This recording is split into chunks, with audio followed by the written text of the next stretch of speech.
Hey, what is up guys? So we're going to be doing an anime character deck today. It's been a while since we did one of these, and we actually got his cards released not too long ago actually in the OCG. But anyways, this is Iggy Arlo. Here's what he looks like. Anyways, he actually first appeared, I believe, on the episode 27 in Arc V or Arc 5, whatever you prefer.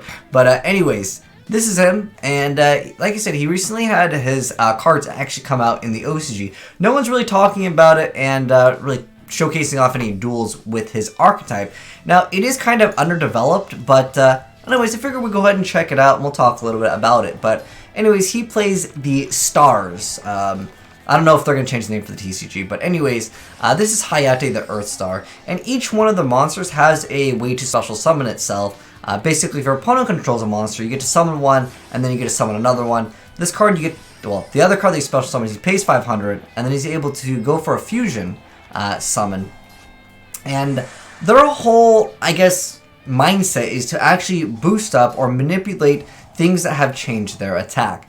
Now, the Idanten, which is one of the boss monsters, the Conqueror Star, has the effect where as soon as it's fusion summoned, you get to add a level 5 warrior monster from your deck to your hand, which actually is a pretty good effect. But the other effect that he has is once per turn you can discard any number of cards, and it gains 200 attack for each card discarded. I know, 200 for each card, definitely not worth it in most people's eyes, and I don't blame you.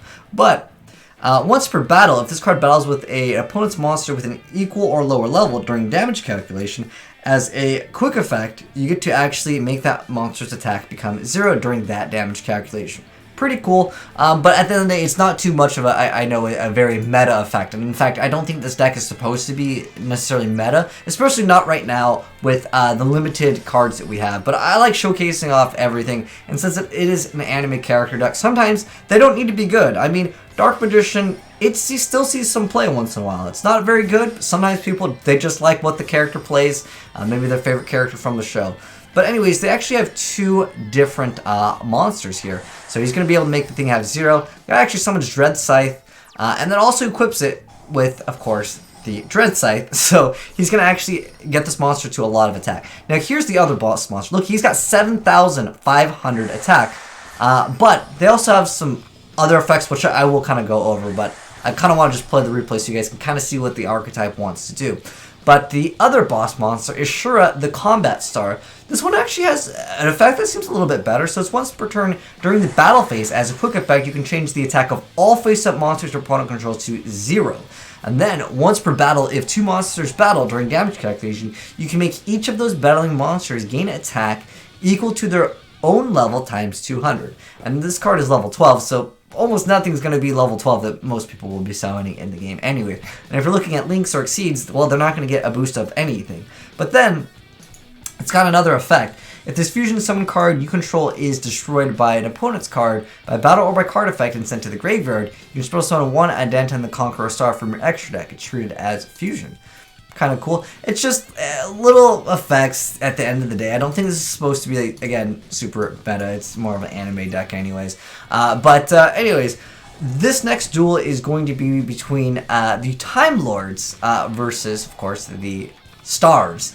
But there is actually a really cool play here. It almost reminds me of something like from the anime, but I won't spoil it.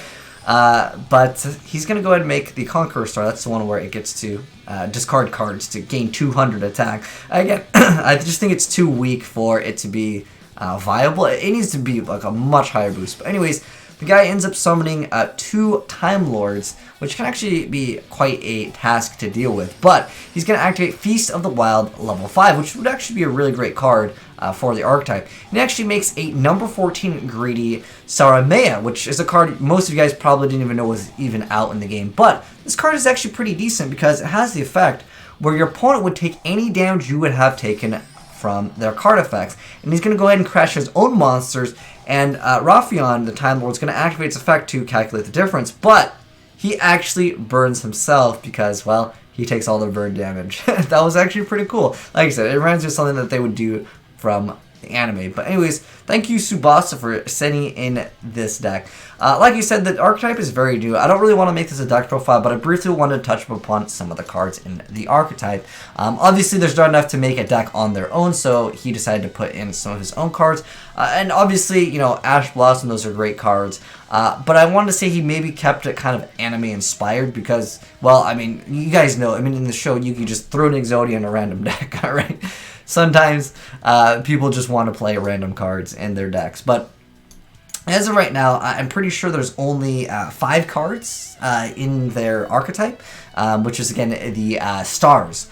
But anyways, so like I mentioned before, they all kind of have this effect where if your opponent controls a monster, you get to summon this without tributing, but then if it's normal or special summon, you get to special summon another monster. Now, the light one will special summon the earth one will special summon the light one, and then there's actually 2 light ones. So these cards, they just summon, like one summons the other one, basically.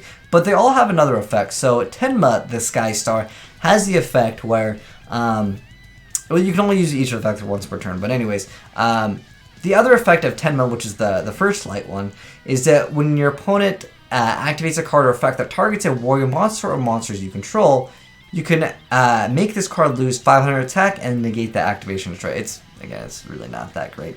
And then you also have Hayate over here, and his effect is once per turn when your warrior monster is targeted for an attack, you can make this card lose 500 attack, and if you do, negate the attack, so it can kind of help out you just kind of survive. And then next up we have Kaki, the Unity Star, which is, of course, uniting both of them, I guess. But anyways, so when he's special summon, you get to pay 500, and then fusion summon a warrior fusion monster from your extra deck, and using monsters from your hand or field as fusion material. But then during your opponent's turn, if you control a level 5 or higher warrior monster whose current attack is different from its original attack, as a quick effect, you get to special summon this card from your graveyard, which can obviously kind of help out with Idanten, the Conqueror Star. But I basically went over both of these effects. So this guy reduces everything to 0. Reducing everything is pretty good, but at the end of the day, your opponent would have to be going into the battle phase to really get really good use out of it, because it is during the battle phase anyways. If it was just a quick effect and you could activate it at any time, this archetype would have much more potential. And I was like, okay, when did these guys come out? Because I had no one send me in footage of the stars. Even when I talked about it, I was like, okay, it's a little bit mediocre, it's a little bit too slow, and that's definitely true. And the deck is very reliant on your opponent going to the battle phase, and before they go to the battle phase, they don't like Castell, they don't like bounce back, they don't do anything, they don't destroy the card where you like all the Sky Striker cards. Like, you're realistically not going to be getting most of these effects. But in a sense, it would kind of counter Links and Exceeds because, well, I mean, they don't have levels. So that's kind of cool, but at the end of the day, it is very new. Keep that in mind as well. We will probably get more support for it because it is a character deck. And like I said, I want to say this was probably like anime inspired. I mean, there's a lot of cards that I would not personally consider meta. But anyways, yeah, that's the Sky Stars. I think you can probably make this deck, again, better, but I really don't know exactly what he used. I didn't watch all the episodes that have him in it, so I don't know exactly. Maybe these cards aren't perfect. You guys let me know what cards he ran in the show if this is not, like, accurate, because I honestly have no idea, because this was something that was sent in. But again, it's just more of a fun deck at the end of the day. But anyways, let me know your guys' thoughts on the archetype. Do you guys think it's going to be something that has a little bit of potential? What are some of the other effects of some of the cards that maybe that we don't have yet? Because like I said, we only got these a month ago in the OCG, and dude, no one's talking about it, but for very good reasons, of course. But anyways, thanks for watching, guys. Hopefully you enjoyed seeing this anime deck. If you guys want more anime decks, let me know, because it's been so long since I did one of these. But again, they're not supposed to be competitive. That's the biggest thing I know, because someone's going to comment and be like, you should put this card. The anime characters, they don't like meta. They make the meta. They make their own rules too. But anyways, thanks for watching, guys. Hopefully you enjoyed the vid. If you did, drop a like on it. And if you're new to the channel, hit the subscribe button to see more Yu-Gi-Oh! Anime decks in the future. And thanks for watching. I'm signing out.